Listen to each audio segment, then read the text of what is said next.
Fearless fam. Welcome to another episode where we shed light on topics most like to keep in the dark. This is your host, Chubby, and today's elephant is a level 2 elephant. The next topic, I think most will be able to relate to it, especially during the COVID times. We have two special guests today, and their names are Jason and Emmanuel, who are best friends. Both are filmmakers, actors, photographers, and they also incorporate comedy into the work they do. One of the names might sound familiar. Yes, Emmanuel is my brother from Buddy Production. He's the one that filmed my 100th episode. I hope you all got to watch it. He's always supporting everything that we do, and I can't wait to get his intake on comedy and how it has helped him in his work and how they incorporated. And the next one is Jason. He's a longtime friend of the family, and also I wanted to get his perspective on what comedy is for him, his family, and how it is to work with your best friend on all these projects and in the industry, especially with the cancel culture looming over us and waiting for someone to do something wrong. So yes, I can't wait for that conversation. But before we get into that, this episode was sponsored by J-Phone Party Rental. For all your party needs, all the ideas you think are crazy, J-Phone Party Rental will make your vision come to life.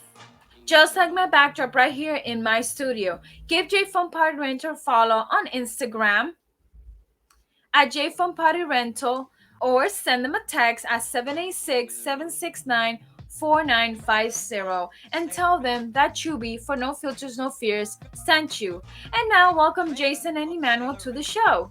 Hello everyone. Hi, welcome to the show. Hi, how you doing? I'm good. I just want to say thank you so much for joining the show. I obviously talked to Jason, because I wanted you guys to share about how comedy came into your lives. Like, give a little bit about yourselves, Emmanuel and Jason, who you guys are. Well, for me, how comedy came into my life, my dad was a big jokester, and it was like making light of life for the most part. Always making comments, pulling them out of the air. That's pretty much how I became how I am, and that's how I live out my everyday life. So I think I got a lot of it from him. My mom was a little bit more on the serious side, but she had her comedic side as well. But yeah, definitely I think that how it came into my life originally was from my dad, and he would always take me to go see all the movies that my mom didn't approve of, and whether it was, adult themed, kind of vulgar, whatever it was. He was pretty lenient about that stuff, but he was usually the one that tried to, even though he could be like tough in certain ways, he was always, could make light of a situation in his own way, and I think that's it got instilled in my blood in my making. That's just what made me who I am today. Manny? Well, comedy, I'm not a comedy guy, actually, but since I met Jason, goofy, always he's been, I probably got a little bit from him, so try to be like a better brother when I'm in the house with the family, be goofy, stuff like that. And it make better life, sometimes. But not everybody gonna take the same jokes as we do sometimes. So Right, and that, as many of you guys know, my brother has always been participating in everything that I always done. So knowing him in a personal level, he is a jokester. He does try to make a better light of a situation. And knowing Jason for as long as we do, he's been part of our family as well.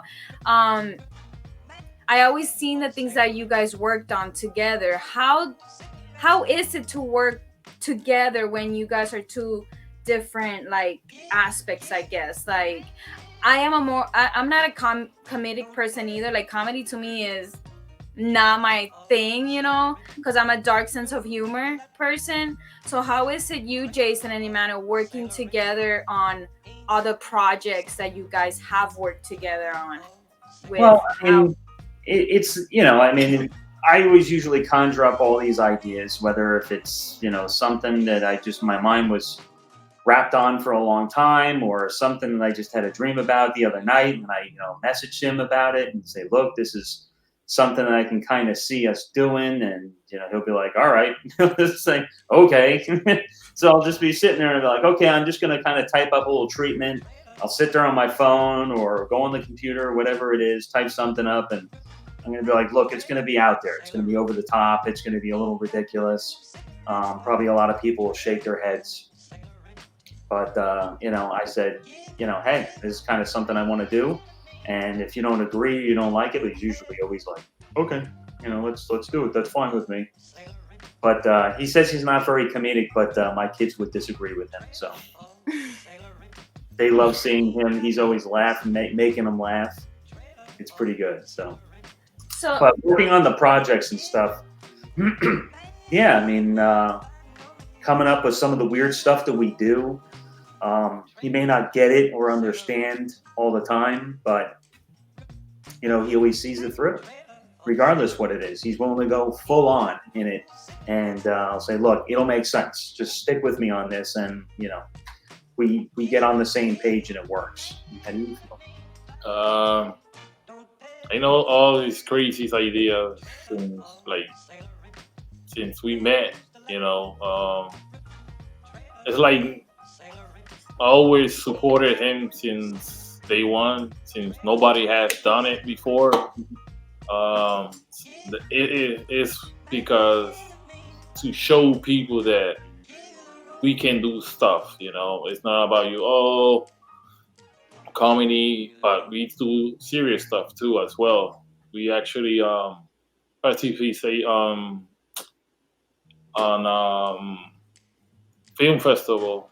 It was a comedy thing about Broward living on, and then we did it, and we won third place on that place. Yeah, it's just like the people didn't know what they were getting involved in. They didn't know whether it was going to be serious because nobody knew who I was. They know what we were doing, and then I go up to this bar that I always go to, and I'm like, look, I have an idea. Can I film in here and do this and do that? And the owner has always been supportive of what we're doing, and I said, look, he's got to get behind the bar, and I'm going to be running through the bar while everybody's sitting there eating. She was like, yeah, whatever. We did good with it. It came out good. People seem to take to it very well. Yeah. So you both are filmmakers, and both of you are, well, Jason, you're the screenwriter in this situation, correct? And Emmanuel, you film and you also direct, or do you both direct sometimes, or? Mostly I direct, but then there's sometimes where when I'm in front of the camera doing what I'm doing, he's got to jump in and do it. Right. He's going to sit there and kind of figure out what's going on, or we have meetings about the scene that we're filming that day and what's going to be taking place.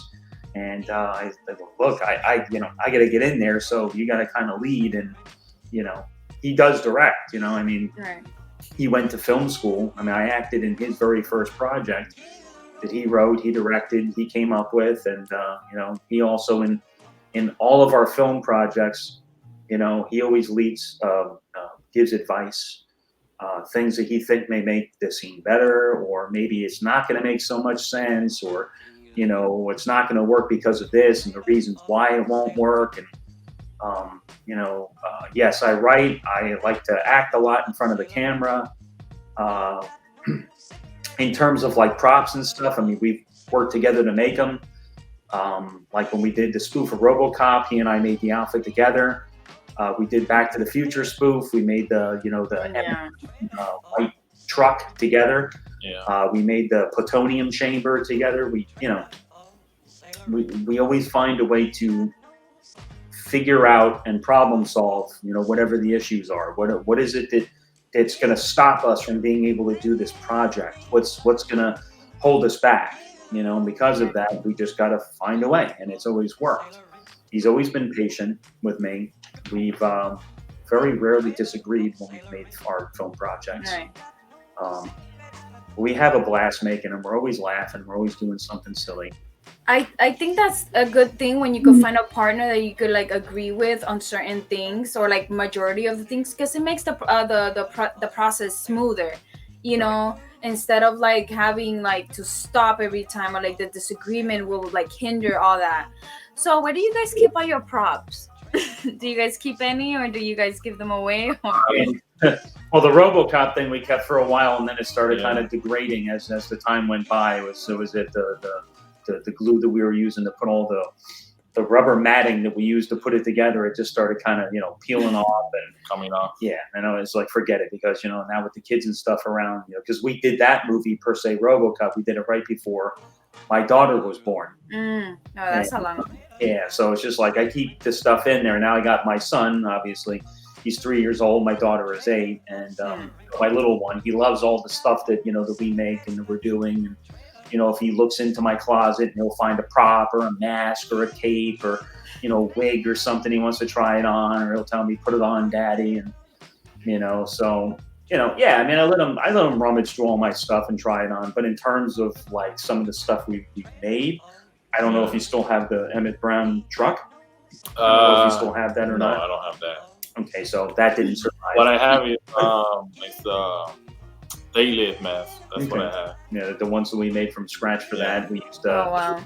a Halloween store mask, and then my brother actually got in on that one, and he helped kind of paint the mask. You need a storage for all your stuff. Keep your stuff in a storage. No, but I never get rid of any of my outfits. That's for sure. The wigs, makeup stuff that I got, all that stuff. The police outfits, the outfit we used from They Live, the mask, the Batman spoof thing that we did. I still got all that. So I keep all that the best that I can. But yeah, when it came to the RoboCop thing, it was all the way down to the mask, and then finally it was like getting dusty. It was on top of the wall unit we had downstairs, and the wife said, what are you gonna do with this stuff? right. I put it on one more time, acted like a putz, and walked around and did the voice. And then I got rid of it. The screen was popping out anyway. Right, because sometimes you can reuse them, right? But sometimes you don't, because probably can. When we finish a project, we're not sure if we're gonna be using it again. So right. We put it to the side for a moment, and then we think about if we can still use it. We're not gonna use it, and then we take it from there. But making those project props and stuff like that takes time, because Back to the Freezer take almost like a month and a half. Only doing the car, and RoboCop took almost 2 months to find out the way how we're gonna be doing the hat. Yeah. Just trying to figure out the mask. I was sitting there with aluminum, trying to bend the aluminum. I was slicing my hands up trying to do it. I said, yeah. I need to heat this up. I'm not going to get into that. Then I tried moldable plastic, boiling it, trying to get the mannequin head and trying to mold it over and doing all this stuff. And I said, I don't know what I'm doing with any of this stuff. It ain't working. So I was almost about to call it. And then I remember when I went to get lunch at Pollo Tropical. Yeah, it was Pollo Tropical. That's right. I went there and I got the chop then, and I looked at the container and I said, that kind of looks like maybe I could use this. I wonder if I could use this for the head. And when we tried to do it, because you had already made a sample of it with cardboard, and I said, okay, but if we do it with matting material and we put this thing and super glue it and do all this stuff, or hot glue it, whatever it is that we did. And it worked. And then after that was it. The rest we were able to figure out. Even the gun container with a lunchbox thing that it was out there, but it worked. We made it work. Right. People think it takes 2 minutes to do something. That's not how it works. No. Obviously. Because sometimes it doesn't go the way you want it. Then you have to find out a way to do it. Right. Film, sometimes it doesn't happen at the same time we want it to be happening. So we take a decision, do we change it, or we come up with a new idea, stuff like that. So it's a big progress, because you got a lot of challenge, since most of the time it's me and Jason only. So we take it from there. So sometimes we take quick decisions, sometimes we don't take quick decisions. It depends on what situation we are at the moment, or what could help us and stuff like that. Yeah, it's also, obviously at any filmmaker goes through this based on film shoot location, availability of all the other actors, what kind of props we need, Right. how expensive it's going to be, do we know how to do it, how long is it going to take to do it. It's just it's a lot of trial and error when it comes to doing the props and the outfits and stuff. But really, if we got a story and we got an idea, the rest it will fall into place. We believe that it will. We just got to keep trucking along and doing everything else and keeping up with all the other elements, and get everything else in place. And we'll figure it out. We'll keep working on this. Where are we going to go to film it? Who's in it? Right. Make corrections in the script, and that's it. But really, sometimes we do some of these film projects, some more of the comedic stuff. And, I know that probably people are going to shake their head. They're not going to get it. Right. But for me, it keeps me going. It keeps me pumped up. Relieves stress. Right. I was just about to ask that. How is it that, okay, so before COVID, you had all this time and you were filming and stuff. So then after COVID, those 2 years that we couldn't do much with our lives, how did you guys stay moving forward with your ideas of like, oh, I want to film this, but can we film this? How are we going to film this? Especially when you have, with COVID stopped everybody. Like, well, how did you guys move forward and keep your sanity, basically? No. Well, based on that, we had to limit how many people were in the project. We did spoof the Sound of Music. We did that. And it was just me in front of the camera. I said, look, I got this idea. It's just going to be me. We're going to go over by the mountains over there in Coral Springs. Just like a putz. And I'm just going to do this thing, Nobody else, just me. So that solved that. What do you think about that? How did it help you, Manny? It was kind of hard sometimes because since COVID, you could probably get it with anybody. You didn't know if they had it or had it. So we stay safe for the moment. We keep short stuff because we didn't want to get sick and stuff like that, and then pass it on to our family and stuff like that. So really, we didn't do too much on it, but we did something, But it was short, it wasn't with a lot of people and stuff like that. But yeah, we did some. That was very limited. That was probably one of the only few projects we did during the course of that. But in terms of like COVID and how to deal with it, you try to make lightheartedness of the situation. I understand a lot of people lost their lives because of it, and that's absolutely no joke. But I know that comedians and people, they will, you see this stuff, going viral and online and all these, platforms that they're, making jokes of it and they're doing this and doing that. Some people, they're not used to going through a pandemic. They're not used to that. So because of that, they kind of instill how they have been, before it was around.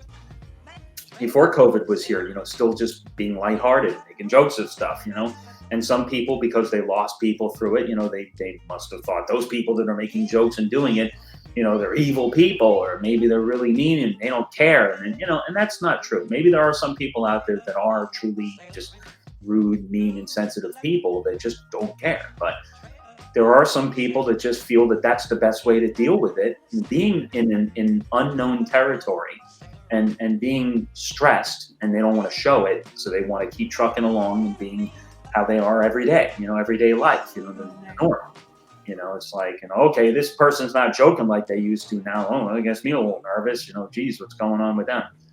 If they lost somebody, okay, you get it. But if, they didn't go through loss, but they're acting a little weird, something's up. So they may bury down their true feelings and still keep trucking along anyways and acting like how they do every day.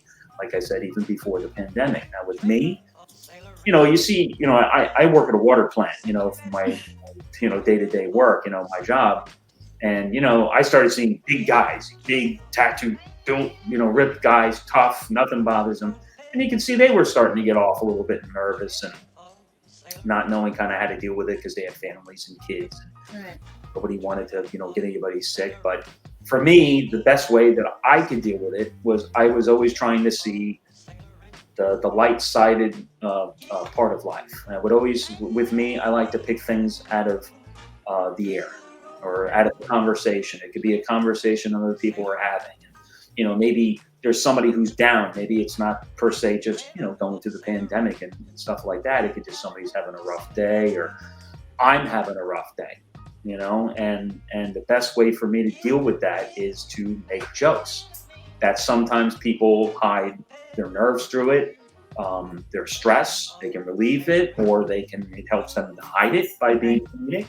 It helps me sometimes when I'm stressed or down, watch something funny. I watch a funny movie, or I make people laugh, and it makes me feel better. An actor like Robin Williams did it for years. He just, he didn't seek more the help and, treatment that he needed because he was dealing with a lot more, going through more stuff. But I remember reading up on him, and, when he passed away, what happened? Was he sick? Was he ill?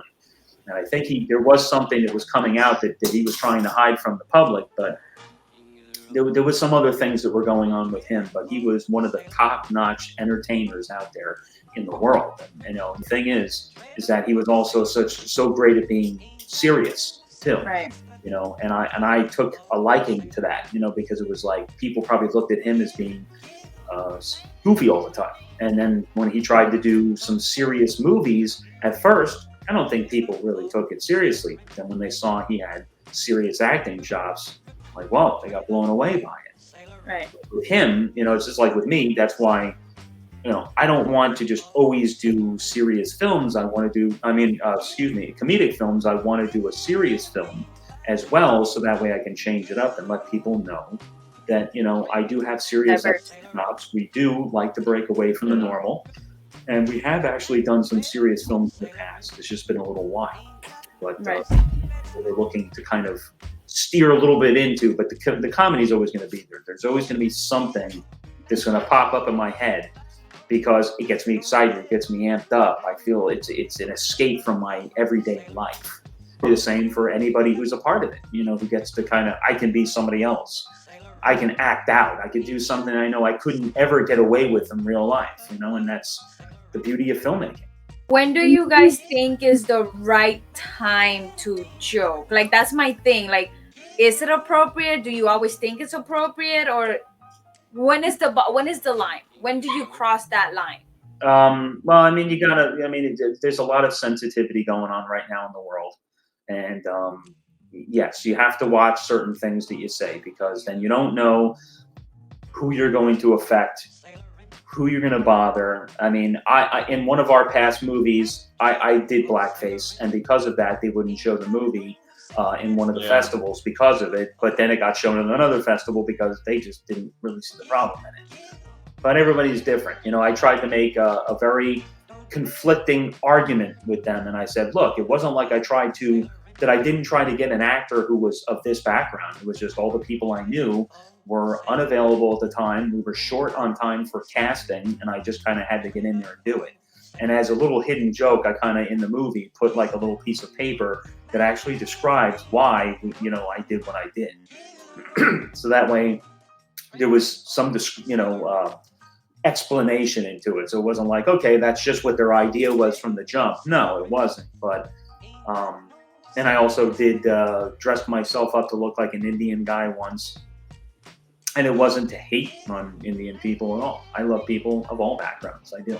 I do an Indian voice, and I do an impression of it, but I like Indian people. I'm fascinated by all that stuff, but I like just to play with my voice. It's not a point of trying to hate on anybody, but yet again, you got to watch that stuff, because there may be certain people out there who just think that you're just out there just to stir up the sediment in the water, Right. cause a war, a race war, or whatever it is. And I'm like, with me, no, I'm just trying to entertain and just do a different character and do something different for the film. Just for the sake of just trying to be different and being out there. But, there are some topics you have to be careful with it.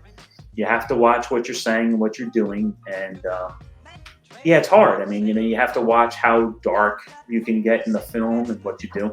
there are some filmmakers that say, I don't really care. I'm going to do it, and that's me. And I'll deal with the backlash or the repercussions of it, or whatever comes down the pipe. When it gets out there into the public and they see it, because I like that. Like there's filmmakers who'll say, I like tension. I like to be able to rile people up. That's just the way of the world, and it'll always be that way. People will always. There's going to be a certain group of people, or just individuals, not in a group, but who just want to just push the envelope and do something. Why? Because they want to be noticed. Right. Whether positive or negative. In our case, and what we do, we always strive to entertain. I know our films are on a very super low, sometimes even no budget, depending on what we could afford at the time. Like, look, it's either do I buy myself that Happy Meal or go make a little scene, and I'm like, all right, let's do the comedic scene. Let's do something out there, and okay, I just need $5. I'm going to go buy just this one little prop that we need, and we're going to go do it. We even did something on COVID. We did a COVID video, and it was just lighthearted. It's basically just talking about, like, in the end, go away, get out of here, COVID. We don't want you here, and we're tired of the masks, and we're tired of not being able to gather with our friends and do it. We did it in comedic fashion. It wasn't to hate on people who went through loss, who had a very rough experience with the virus. Not at all what it was about. It was just trying to ease people in a very difficult situation and time. And that's the way of me dealing with it, knowing that I can't go to that place, or I can't do that, or I can't have people over because of this. Well, you know what? I'm going to talk about, like a form of releasing my stress based on this situation via this comedic little video that we did. Time has changed for a lot of people.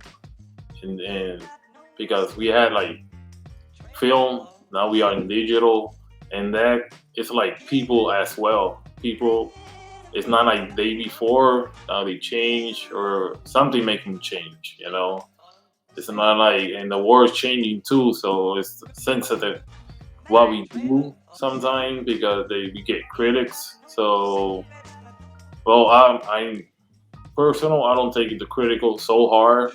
But maybe some people are taking it so hard, because we're not doing stuff to make people mad or stuff like that. Not at all. We try to work like to show people, you could be laughing most of the time. Cannot be serious all the time.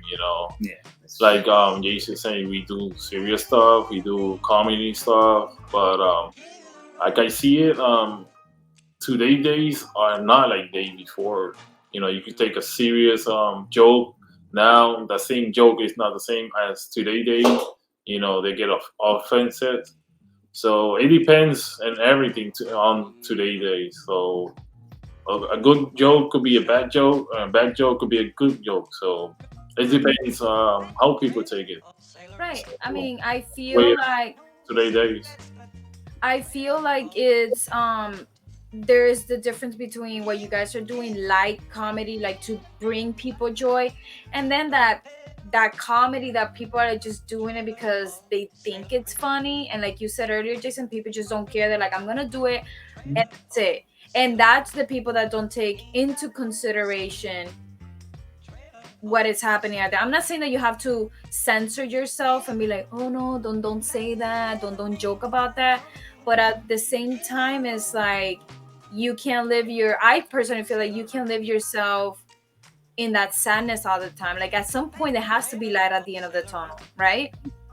There has to be. Of course. You're going through a situation, and let's just say, for example, like when I lost my dad and he passed away, and I was going through a really difficult time, and I know I was involved in my life and doing what I was doing. I probably could have, gone over to his house and spent more time with him. And then when he was gone, it was like, that was it. And it was like, when he was in the hospital, I wasn't taking it that seriously, because I just thought he was going to pull out of it.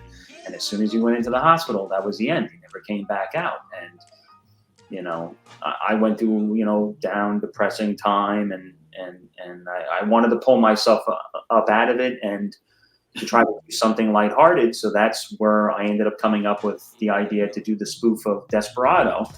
And we did it in my dad's house in his front room that he had converted into a bar, because that was like always his idea. I don't know when he was going to convert it into a saloon and start having the neighbors and just regular patrons coming in there. I don't know what he was doing it for. It's not like he was always having parties in there, but it was something that kept him going.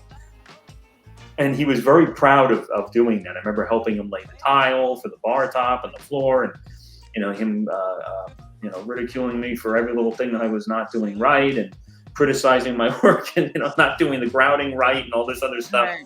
But it was like, we finished it. I helped him, and I said, you know what? He went to all the work of making this thing. I said, why don't we do something with it?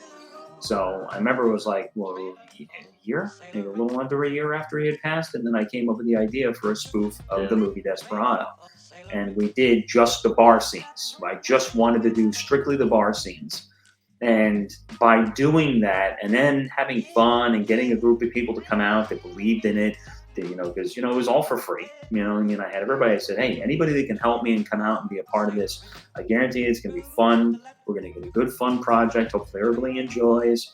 And to me, it relieved my stress of I was able to do something in here and as close to where he used to be every day as possible.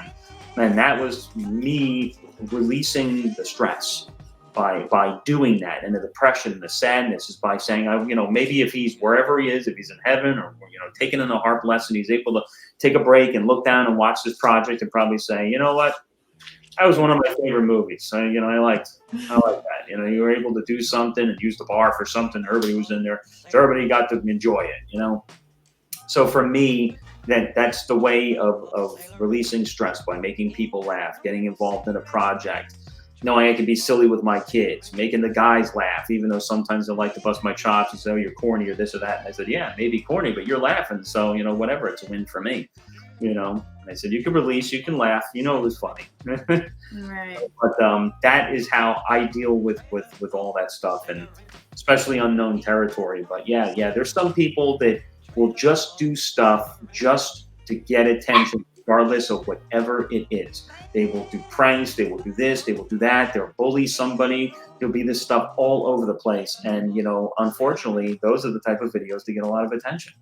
They go viral, they go crazy because, and these are probably people that are hidden behind their computer screens, that are probably would never have the guts to do this stuff, or that's not how they are, but they love watching it, and they're feeding this stuff, and they're giving these videos attention. You're giving them likes, you're giving them views, you're sharing it with their friends, and especially if it comes to a very serious topic and stuff, that's the way of the world, I guess. It's a vicious cycle.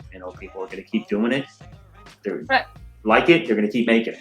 Right, like Emmanuel said, a joke from the past or whatever, it's not going to be the same now, or vice versa. Now it could be funny, back then it wasn't. Who knows? The times are changing. And again, every time you do something new, it has either been done or, you need to make it better. And how can you make it better? So I have a question for you, Jason, and Emmanuel, you both could answer this. Are your family members inclined to your comedy? Do they actually help you? And say, hey, that's funny, or no, that's not funny. Do your kids are picking up on that, or how? Well, my family's my toughest critic. What are you kidding me? My wife will be like, did it have to be as vulgar as what it was? I'm like, yes, it was the whole idea. I said, if you don't like it, we'll do another version where we bleep out the bad words for you. And then she's like, well, because, it's that's how you always are. You're always joking and being out there and, goofy and ridiculous and stuff in your way, and that's just how you are. She'll be like, I didn't believe you in that role because that's how I know you every day. And I'm like, hey, or then it'll be the kids will watch one of my videos and they'll be like, I didn't really get that, or that was a little weird, or you're a weird daddy, would be my 3-year-old son. Would be like, you're weird, daddy, he gives me that face like that. But then it'll be like, all right, they want to watch it again, or when it pops up, or they'll go through my, history of the videos, and they'll see that, and when I, dressed up like the lady. They're, and I did The Sound of Crappy Music was the name of it. It was a spoof on that because, well, with the COVID thing, we couldn't have really anybody else in there. We were short on time. There was the Spoof Festival was coming up. I said, let's do this because we can't have a bunch of people. I'm just going to get out there.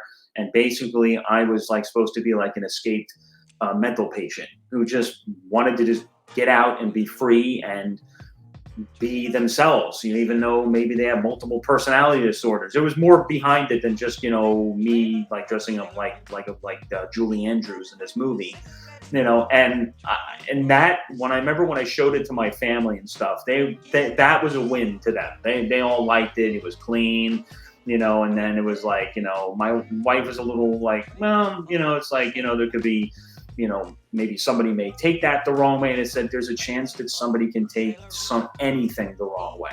Okay. The fact is that here's this guy. And I told the description of what was really going on in this movie. And like I said, the making of it, he was an escaped mental patient who got clothes somewhere and just, out there, he's not hurting anybody. He's not doing anything to anybody. He's not killing anybody, raping anybody, stealing anything, burglarizing, doing anything. He's just going out there, just trying to just dance and just be silly and fun and have a good time. And then, of course, at the end, then the cops got to come over and try to grab him. And, that's it. It's just right. Like, that's it. So it was supposed to be fun. And when it premiered, I think that people took to it pretty good. It did really well. So yeah, like that could have been seen as something touchy. But for me, I thought it was lighthearted and I wanted to do it. And I couldn't wait to show my family. I said, hopefully they like it because I'm singing and stuff in it and being really out there as possible.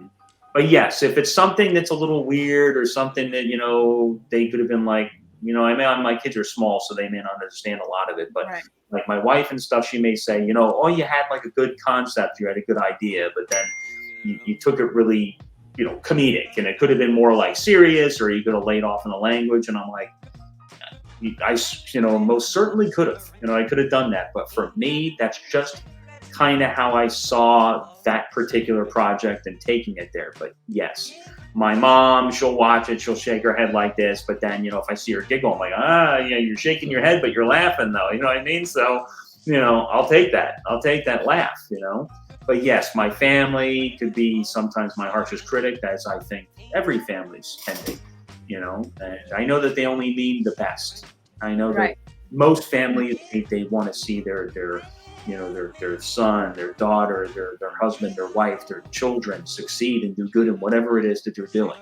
But sometimes, because they have their own way of looking at something, they may not agree. They may not, or they may try to steer you away from what it is you're doing, just because I don't do that. And that's not how I kind of live my life. I'm like, but that's what makes us different.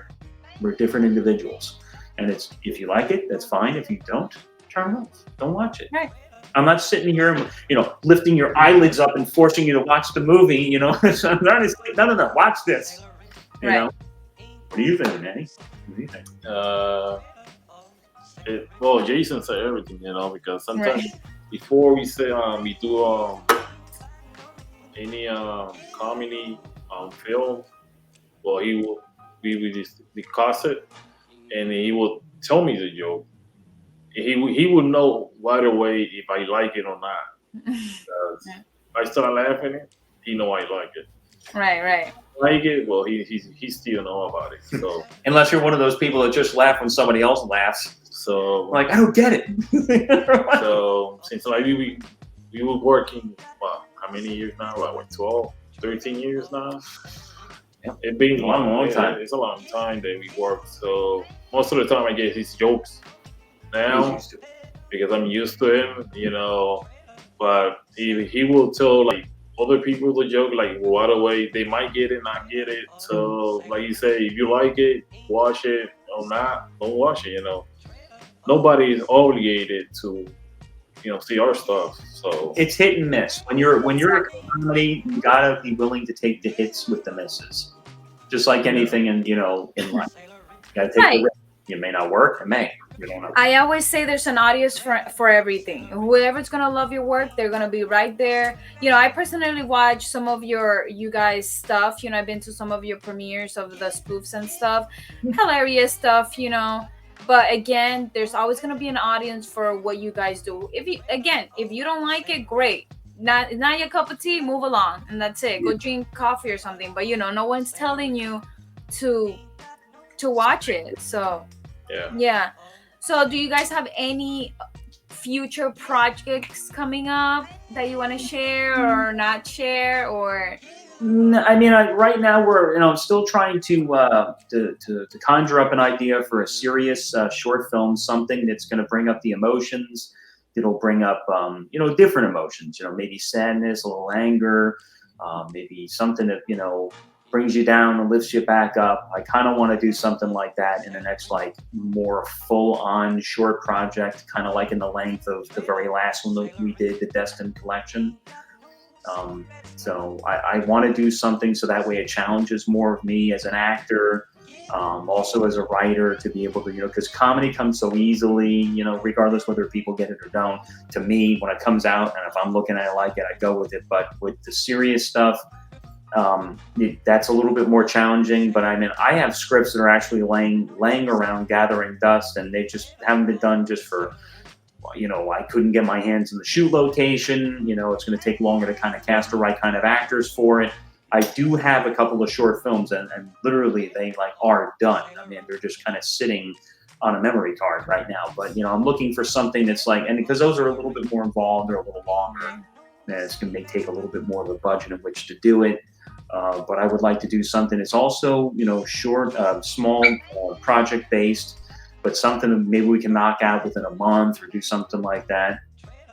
So until that kind of pops out, nothing new yet on the horizon. I mean, I do have another comedic thing. It was that we were supposed to do last year, and it didn't work because I was trying to build my own proton pack. It was going to be a crossover of Ghostbusters and Beetlejuice, and we did it. And we were actually going to film it at your place, actually, because you had all the props. I remember, yes. So don't lose all that props, because the script is actually done, and it looks beautiful. I'm very proud of what I wrote. So it's one location. He's already got the outfit. I was just being stubborn because I was trying to make my own proton pack, which that's almost done, except for the new China one. I could recreate the whole setup again, so it's okay. I know. Halloween's coming up soon, so maybe we might be able to spit something like that out before the year's up. Maybe. Well, you guys gotta let me know, because this year I am doing a Ghostbusters theme. So okay. From head to toe, I'm turning my house upside down. So. Oh boy, we always coming up with ideas. So stay tuned for new projects. So yeah, we'll always do something new.